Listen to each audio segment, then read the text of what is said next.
퇴직한다고 하면 보통은 와, 이제 좀 쉬어도 되겠네. 라는 낙관적인 이미지가 떠오르잖아요. 그런데 현실은 꼭 그렇지만도 않다는 사실, 다들 어느 정도는 느끼고 계실 거예요. 일하던 시절 매달 꼬박꼬박 들어오던 월급이 사라지고 그럴듯한 연금이나 저축이라도 없다면 몇십 년의 노후 생활을 어떻게 버텨야 할지 막막해지죠. 특히 일본 중장년층에게 은퇴란 말은 남의 일이 아니라 바로 코앞에 닥친 인생 과제예요. 생각해보면 우리와 참 비슷하죠. 일본도 초고령화 사회로 접어들었고 평생 직장 개념이 약해지면서 안정적인 노후가 보장되지 않는 사람이 많아졌어요. 그러다 보니 퇴직 후 빈곤에 대한 두려움이 엄청 커진 거예요.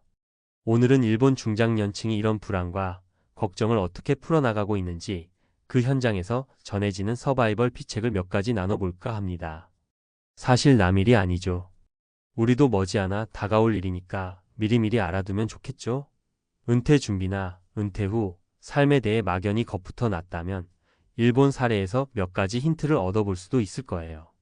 물론 각자 처한 상황이 다르겠지만 이렇게도 할 수 있구나 하는 관점은 분명 도움이 될 거니까요. 1.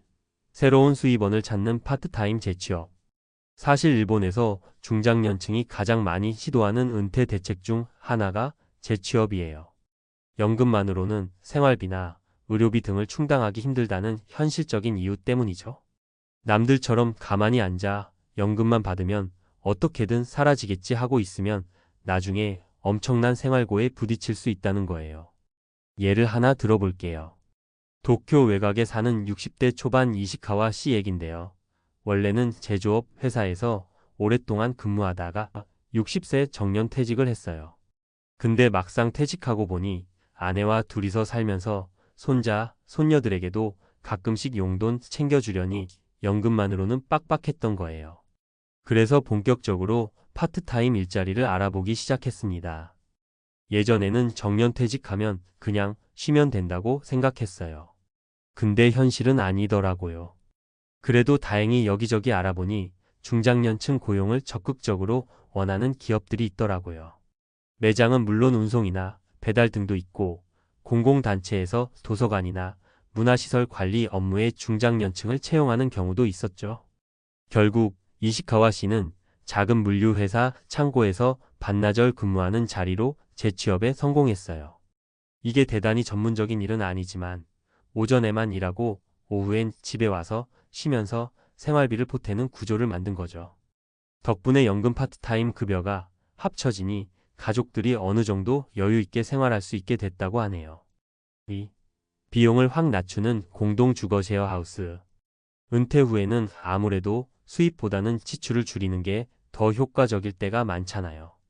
그런데 일본에서는 중장년층이 집을 나눠서 사는 쉐어하우스 형태가 꽤 주목받고 있습니다.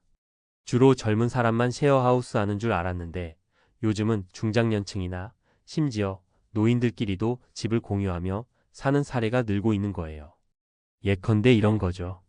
다카하시 CO 18세는 남편과 사별한 뒤 애들은 이미 독립하고 혼자 있을 집이 너무 넓고 관리비도 많이 들어서 고민이었대요. 그 와중에 지인의 소개로 비슷한 처지의 중장년 6명이 함께 쉐어하우스를 꾸린 사례를 알게 됐답니다. 솔직히 처음엔 낯설었어요. 내가 무슨 룸메이트를 구해? 했죠. 근데 막상 가보니까 방은 각자 따로 쓰고 공용 공간인 주방, 거실, 세탁실만 같이 쓰는 구조더라고요. 그러니 사생활도 확보되고 월세는 훨씬 저렴한 거예요. 거기다 심심하지도 않고 필요할 땐 서로 도와줄 수도 있죠. 이렇게 쉐어하우스로 이주한 다카하시 씨는 관리비나 수도세, 전기세 부담도 확 줄었고 무엇보다 외로움에서 벗어나게 된 게 좋았다고 해요.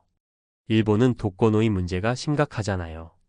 혼자 살다 아프거나 사고 나면 바로 큰일 나니까요. 그런데 쉐어하우스에선 도움을 청할 사람이 바로 옆에 있고 식사도 같이 하다 보니 정신 건강에도 훨씬 좋다고 합니다. 3. 취미와 함께하는 세컨드 커리어 창업.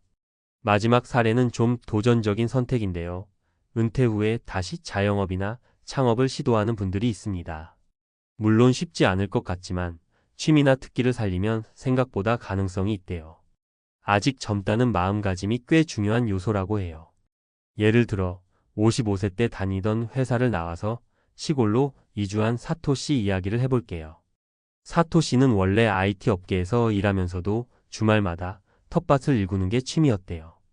회사 일에 지칠 때면 흙을 만지고 나무를 가꾸면서 스트레스를 풀었다고 하죠. 그러다가 55세 무렵 갑작스럽게 조기 퇴직을 하게 됐습니다. 주변에선 제2의 인생은 몰라도 너무 위험하지 않냐 하고 걱정했지만 사토 씨는 과감히 시골로 내려가서 작은 농장을 운영하기 시작했어요. 막무가내로 시작한 건 아니에요. 퇴직 전부터 주말 농장 노하우가 어느 정도 쌓여 있었고 지역 정책 자금이나 지원 제도도 미리 알아봤죠. 초기 자본이 많이 들긴 했지만 한적한 데서 몸을 쓰면서 일하는 게 생각보다 재밌어요.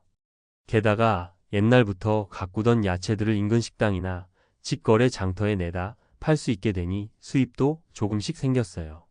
물론 도시에서의 직장 생활과 달리 불안정한 부분은 있어요.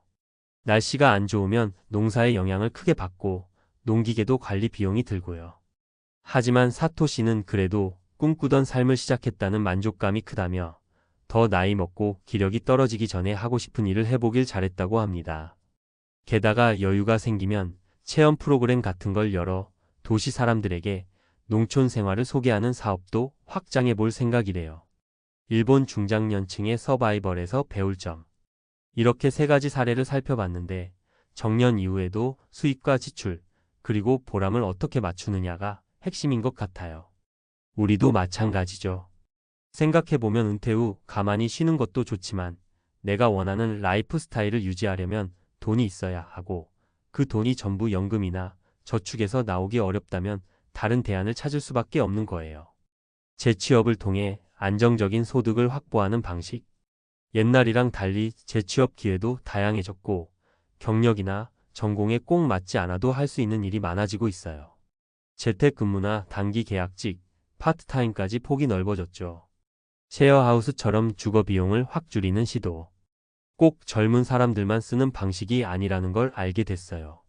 혼자 지내는 것보다 외로움도 덜하고 생활비 부담도 적어지니 장기적으로 삶의 질을 높이는 효과가 있다는 거죠. 세컨드 커리어를 열어보는 것. 은퇴를 또 다른 시작이라고 생각하는 분들에게는 창업이든 프리랜서든 취미를 살려서 수입을 내보는 게 큰 도전이지만 보람도 크게 돌아온다는 거예요. 이 세 가지 모두 사실 대단한 특효약이라기보다는 은퇴가 끝이 아니라 또 다른 챕터의 시작이라는 마인드에서 출발했다는 게 인상적이에요. 아무리 사회 구조가 바뀌어도 내 삶을 꾸려가는 건 결국 내 선택과 준비에 달려 있잖아요. 돈 문제는 말 그대로 생존과 직결되니까 미리미리 고민하고 적절히 기회를 찾아보는 게 중요하겠죠. 결국 일본 중장년층의 사례는 우리에게도 시사점이 많아요.